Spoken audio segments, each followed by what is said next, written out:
বাংলাদেশ জামায়াতে ইসলামীর আমির ডাক্তার শফিকুর রহমানের সঙ্গে সৌজন্য সাক্ষাৎ করলেন ইউরোপীয় ইউনিয়ন ইইউর রাষ্ট্রদূত মাইকেল মিলার। বৃহস্পতিবার রাজধানীর বসুন্ধরায় তিনি জামায়াতের আমির কার্যালয়ের এক সৌজন্য সাক্ষাতে মিলিত হন। এ সময় মিলার জামায়াতের আমিরের স্বাস্থ্যের খোঁজখবর নেন।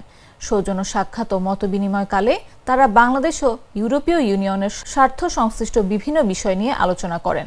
তাদের আলোচনায় বাংলাদেশের গণতন্ত্রকে অর্থবহ করার বিষয়টিও অত্যন্ত গুরুত্বের সঙ্গে স্থান পায়। ভবিষ্যতে উভয়ের মধ্যে পারস্পরিক সম্পর্ক উন্নয়ন ও অগ্রগতির ধারা অব্যাহত থাকবে বলে তারা আশাবাদ ব্যক্ত করেন।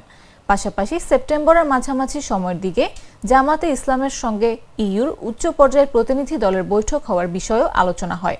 এ সময় মাইকেল মিলারের সঙ্গে ডেপুটি হেড অফ ডেলিগেশন বেইবা জেরিনা, বাংলাদেশ জামায়াতে ইসলামীর নায়েবে আমির ডক্টর সৈয়দ আবদুল্লাহ মোহাম্মদ তাহের ও জামায়াতে আমিরের পররাষ্ট্র বিষয়ক উপদেষ্টা প্রফেসর ডক্টর মাহমুদুল হাসান উপস্থিত ছিলেন। গুড লাক পেনের সফট অয়েল বেসড ইঙ্ক দেয় নিখুঁত লেখার আত্মবিশ্বাস। Good luck pen. Make your luck.